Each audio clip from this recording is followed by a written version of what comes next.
बच्चों ये सवाल आपने ग्रुप में पूछा है। A body moves with a uniform acceleration a and zero initial velocity.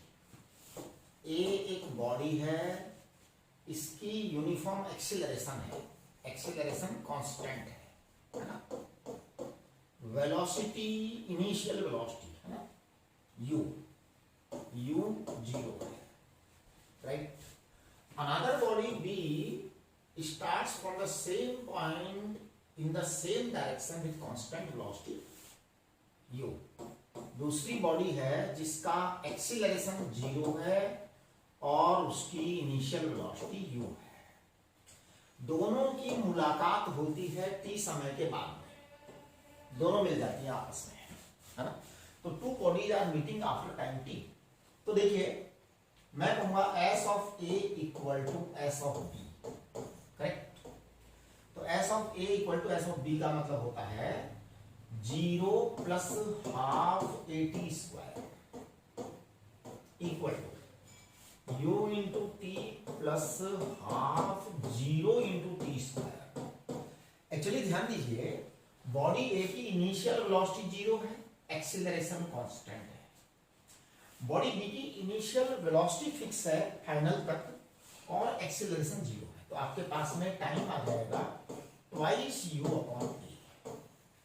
This is your answer, right. अब देखिए अगला सवाल और है। तो नेक्स्ट क्वेश्चन है आपका, a particle is moving in a straight line and passes through point O with velocity 6 meter per second.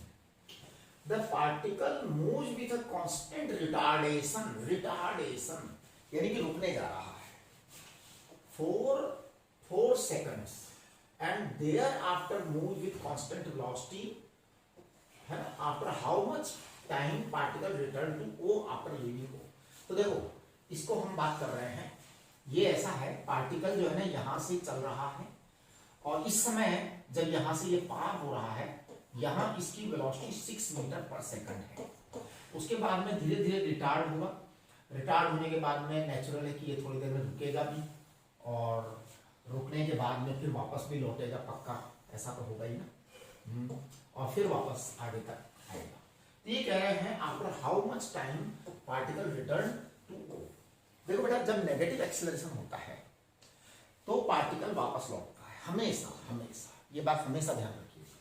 जब जब नेगेटिव एक्सीलरेशन होगा तो पार्टिकल वापस लौटेगा, ठीक। अब देखो इन्होंने 4 सेकंड तक रिटार्डेशन हुआ, उसके बाद रिटार्डेशन नहीं हुआ। तो मैं कहूंगा कि s 0 से लेके 4 सेकंड तक का निकालो पहले। तो वो आएगा 6 इंटू 4 प्लस हाफ a है -2 एंड 4 का स्क्वायर होता है 16। तो मुझे लग रहा है ये आ गया 24 माइनस 16 बराबर 8 मीटर। इसका मतलब इस समय डिस्प्लेसमेंट 8 मीटर है। चलिए v क्या होगा? v होगा आपका 0 से 4 सेकंड में, मतलब 4 सेकंड पर v कितना होगा? v at 4 second, velocity at 4 second,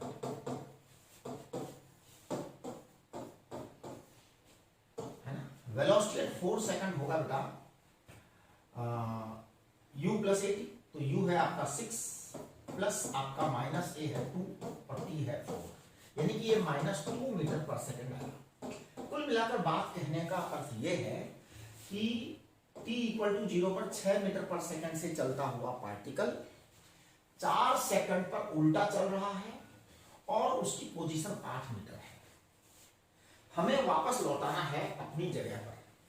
तो इसके लिए अब नेक्स्ट जो है ना कितनी देर में वापस लौटेगा, तो फर्दर टाइम नीडेड टू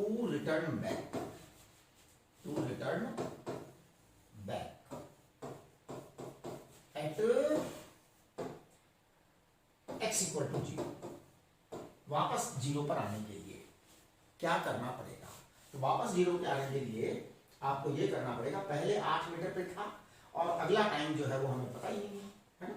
तो मैं बता रहा हूं कि इसको आप ऐसे करिए कि फाइनल डिस्प्लेसमेंट 0, पहले वाला डिस्प्लेसमेंट 8 हो चुका था, उसके बाद में ये 8 तो पहले ही हो चुका था, सवाल में दे रखा है, नहीं सवाल में नहीं दे रखा, हमने कैलकुलेट किया था कि 4 सेकंड पर 8 मीटर का डिस्प्लेसमेंट आ चुका था, प्लस माइनस का 2, और आगे का जो टाइम है वो हमें बिल्कुल भी पता नहीं है, लेकिन अभी का टाइम हमें 4 सेकंड पता है। तो मान लीजिए नेक्स्ट टाइम t है, 4 सेकंड अभी तक हो चुका है, इसको हम 0 करेंगे। जब आप इसको सॉल्व करेंगे तो मुझे लगता है कि ये आपका t माइनस 4 इक्वल टू आएगा 4, तो t इक्वल टू 8 सेकंड आ जाएगा, तो आपका आंसर 8 सेकंड होगा। थोड़ा सा मोशन को समझने की कोशिश करें, मोशन बड़ी सरल है। एक पार्टिकल जो है शुरू में 6 मीटर पर सेकंड से दौड़ रहा था, दौड़ते दौड़ते उसके अंदर क्योंकि नेगेटिव एक्सीलरेशन था तो वो वापस लौटेगा।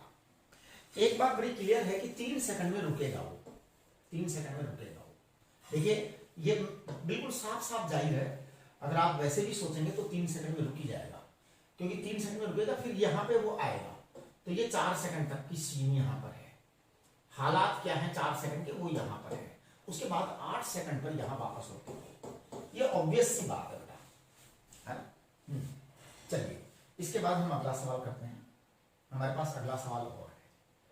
देखिए next question,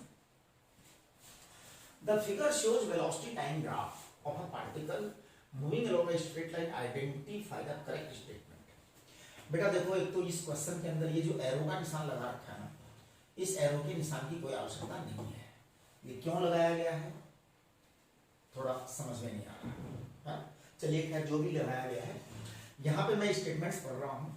the particle starts from the origin, नहीं ये तो यहाँ बिल्कुल भी पता नहीं लग रहा पार्टिकल कहाँ से स्टार्ट हो रहा है। This is not known from the question.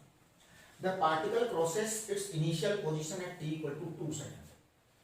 हाँ ये बात सही लग रही है, the particle crosses its initial position at t equal to 2 second, this seems to be correct. देखिए ये यहाँ से यहाँ तक चला, बेटा ये पॉजिटिव एरिया है और ये नेगेटिव एरिया है।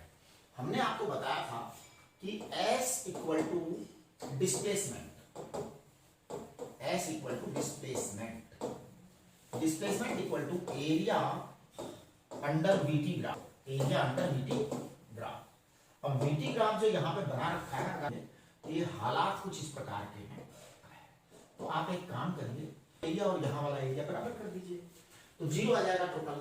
Positive area and negative area 0 हो जाएगा, S 0 हो जाएगा, यानी कि B is the correct answer.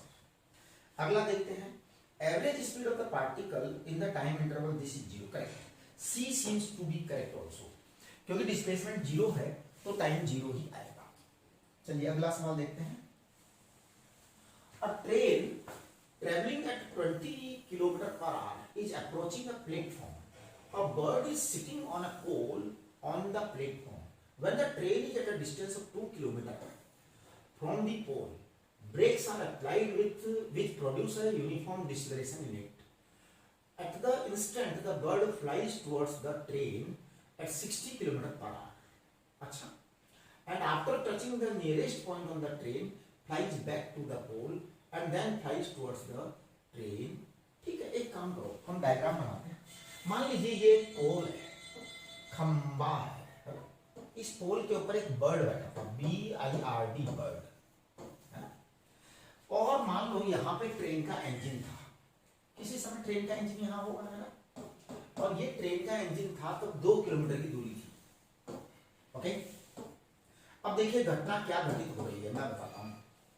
ये बर्ड यहाँ से चलता है, ट्रेन के इंजन तक आता है और टच करके वापस चला जाता है, फिर वापस आता है और ट्रेन का इंजन यहाँ आ जाता है। बर्ड वापस आता है, फिर ट्रेन के इंजन को टच करता है, फिर चला जाता है, फिर ट्रेन का इंजन यहाँ तक आ जाता है। बर्ड वापस आता है, फिर ट्रेन के इंजन को टच करता है, वापस चला जाता है, फिर ट्रेन का इंजन यहाँ आ जाता है और बर्ड फिर से आता है और चल जाता है। इस तरह से बर्ड का आना जाना, आना जाना, आना जाना जारी रहता है।